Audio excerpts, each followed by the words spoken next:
क्या जो समाजवादी पार्टी में जो क्षत्रिय हैं, जो समाजवादी पार्टी को आगे बढ़ाने का काम कर रहे हैं, पार्टी के सम्मान के साथ में क्या जो उनके समाज के जो वीर पुरुष हैं, उनका ये जो अपमान हुआ है, तो क्या उनको सहन हो रहा है ये सारा? व्यक्तिगत रूप से इससे असहमत हूँ और मैं अपने प्रदेश अध्यक्ष और राष्ट्रीय अध्यक्ष दोनों से मिलकर ये शिकायत करूंगा कि इस तरीके के बयान किसी भी जाति धर्म के किसी भी नेता के द्वारा दिए जा रहे हैं जो इसको प्रतिबंध। कल आगरा में हुआ घटना, तमाम जो क्षत्रिय समाज के जो लोग गए थे उनके सर फटे और ये कहा जा रहा है कि सांसद के घर के ऊपर से भी ईंटें फेंकी गई।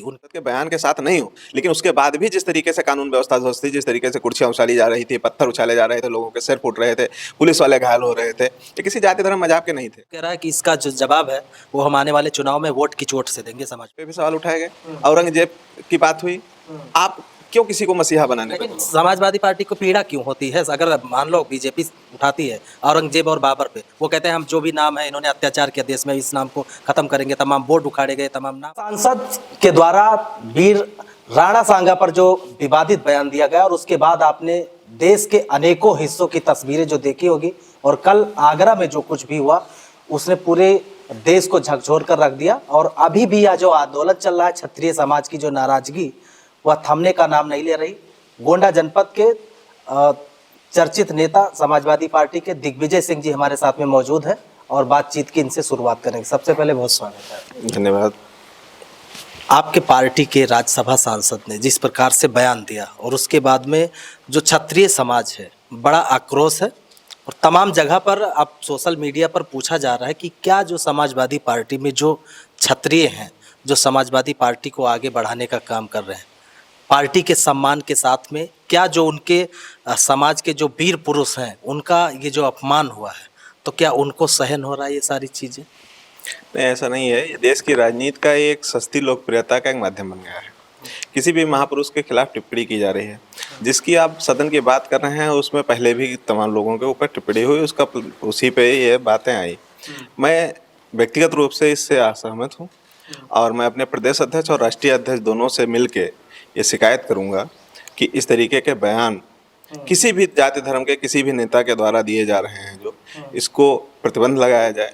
क्योंकि हम लोग अपने दल में तो लगा सकते हैं, अन्य दलों में तो इसकी ही होड़ लगी हुई है। दूसरी बात, हमारे राज्यसभा सांसद को जिस के बयान को जिस तरीके से विपक्ष एक मुद्दा बनाने का प्रयास कर रहा है, अरे कार्रवाई करिए, मुद्दा बनाने की क्या जरूरत है। लेकिन चूंकि आप न्यूट्रल और फेस की राजनीति करते हैं, आपको जाति और धर्म के मजाक में उलझा देना है, क्योंकि विकास से आप भटक जाएं। आप अपना रिपोर्ट कार्ड नहीं दिखाना चाह रहे हैं। इतिहास के पन्ने जब भी पलटे जाएंगे, यही भारतीय जनता पार्टी है जिसके सहयोग से प्रदेश में बहुजन समाज पार्टी की सरकार चल रही थी और जिस प्रांगण में आप बैठे हैं, चंद्रशेखर आजाद महाविद्यालय, चंद्रशेखर जी को आतंकवादी कहा गया। उस समय केंद्र की सरकार भारतीय जनता पार्टी की थी और प्रदेश में गठबंधन की सरकार थी। एक शब्द भारतीय जनता पार्टी के लोगों ने नहीं बोला। ये बड़े सनातनीय धर्म के संयोजक बनते हैं, ये हमारे जो क्रांतिकारी हैं उनके मसीहा बनते हैं। लेकिन जब चंद्रशेखर जी पर जिनकी जीवनी अगर एक बार पढ़ रहा व्यक्ति तो झकझोर देने वाली जीवनी होती है, उनकी टिप्पणी पर इनकी जुबान नहीं खुलती है।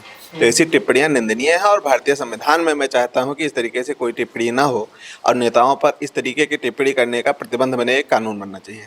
जिस प्रकार से कल आगरा में हुआ घटना, तमाम जो क्षत्रिय समाज के जो लोग गए थे उनके सर फटे और ये कहा जा रहा है कि सांसद के घर के ऊपर से भी ईंटें फेंकी गई उनके ऊपर। देश की राजनीति और देश की अखंडता के लिए इस तरीके की घटना होना लाजमी नहीं है, वहां पर जाना भी लाजमी नहीं है। और उस तरीके से पुलिस की बर्बरतापूर्वक लाठीचार्ज पर जिस जिले में प्रदेश का मुखिया मौजूद हो, मुख्यमंत्री मौजूद हो, वहां पे कानून व्यवस्था इस तरीके से ध्वस्त हो जाना निश्चित तौर पर उत्तर प्रदेश की कानून व्यवस्था को फेल होने का एक नज़ारा बता रही है। मैं इस बयान के साथ नहीं हूँ, मैं अपने सांसद के बयान के साथ नहीं हूँ, लेकिन उसके बाद भी जिस तरीके से कानून व्यवस्था ध्वस्त थी, जिस तरीके से कुर्सियां उछाली जा रही थी, पत्थर उछाले जा रहे थे, लोगों के सिर फूट रहे थे, पुलिस वाले घायल हो रहे थे, ये किसी जाति धर्म मजाक के नहीं थे। क्षत्रिय समाज कह रहा है कि इसका जो जवाब है वो हम आने वाले चुनाव में वोट की चोट से देंगे। समाजवादी पार्टी क्षत्रिय समाज को समझना चाहिए कि उसके साथ छलावा कौन कर रहा है, उसकी राजनीति कौन कर रहा है। क्षत्रिय समाज जिस बात की बात कर रहे हैं, लगातार दलित, पिछड़ा, अल्पसंख्यक या क्षत्रिय, अगड़ा, पिछड़ा, इसकी राजनीति में बहला के फुसला के भारतीय जनता पार्टी अपनी राजनीतिक रोटी सेक रही है, लगातार सेक रही है और आगे भी वही कार्य जारी है। ये 8 की सरकार का हिसाब देने को तैयार नहीं है, 11-12 साल की केंद्र की सरकार का हिसाब देने के तैयार नहीं है, 14 से लेके 700 साल पीछे की राजनीति, इतिहास के पन्ने पलटे जाएंगे। इतिहास में जो भी नेता रहा है, शासक रहा है, कुछ की नीतियां होती हैं, कुछ की कुनीतियां होती हैं। वर्तमान में प्रधानमंत्री जी की कुछ अच्छाइयां भी होंगी, कुछ बुराइयां भी होंगी। पूर्व प्रधानमंत्री जी की कुछ अच्छाइयां भी होंगी, कुछ बुराइयां भी होंगी। इतिहास में दोनों चीजें दर्ज होंगी, क्योंकि जो सुनी जाएगी वही लिखी जाएगी इतिहास में, भविष्य में वो। अब कल आप जो है उसकी बुराइयों का वर्णन करना शुरू कर दीजिए, तो वर्तमान के प्रधानमंत्री हों या पूर्व के प्रधानमंत्री हों या हमारे राष्ट्रीय अध्यक्ष हों, इन्होंने अपने शासनकाल में एक्सप्रेसवे दिया, अपने शासनकाल में मेदांता बनाया, तमाम उपलब्धियां हैं, कुछ नाकामियां भी रही होंगी। तो आप नाकामियों की चर्चा करोगे तो नाकामी नाकामी नजर आएगी, कामयाबियों की चर्चा करोगे कामयाबी कामयाबी नजर आएगी।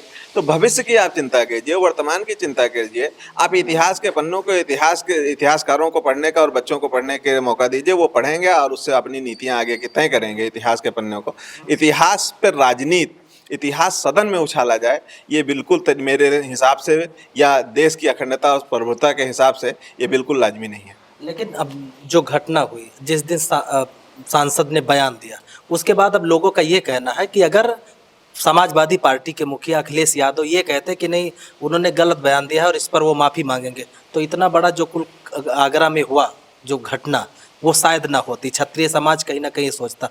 यह जो पूरा चीज़ है, ये आपको लगता नहीं है कि पार्टी ने इस पे दिलचस्पी नहीं दिखाई कि इस बयान पे उनको माफ़ी मांगनी? उस पर पार्टी का कोई निर्देश तय नहीं होता। वो सांसद खड़ा होता है, विधायक खड़ा होता है, वो अपना बयान, अपनी बात रखता है। उसके बाद उसका मंथन होना, समय मिलना, उससे पहले आंदोलन शुरू हो गया। उस तरीके से, जिस तरीके से इस बात को हाईलाइट, इससे पहले औरंगजेब पे भी सवाल उठाए गए, औरंगजेब की बात हुई। आप क्यों किसी को मसीहा बनाने पे? लेकिन समाजवादी पार्टी को पीड़ा क्यों होती है? अगर मान लो बीजेपी उठाती है औरंगजेब और बाबर पे, वो कहते हैं हम जो भी नाम है इन्होंने अत्याचार किया देश में, इस नाम को ख़त्म करेंगे, तमाम बोर्ड उखाड़े गए, तमाम नाम बदले गए, तो सपा को क्यों पीड़ा होती है? बस यहाँ बात फंस जाते। कहते जब भी हम मुद्दे उठाते हैं समाजवादी पार्टी आगे खड़ी हो जाती, कहती है औरंगजेब का आप नाम मत लो। ये सारी चीज पेच फंस। बहुत ही महत्वपूर्ण सवाल था आपका। ये बात, यह समाजवादी पार्टी को पीड़ा नहीं होती है, ये हमारे देश के तमाम उन वीर योद्धाओं के साथ मजाक है जिन्होंने लड़ाइयाँ लड़ी।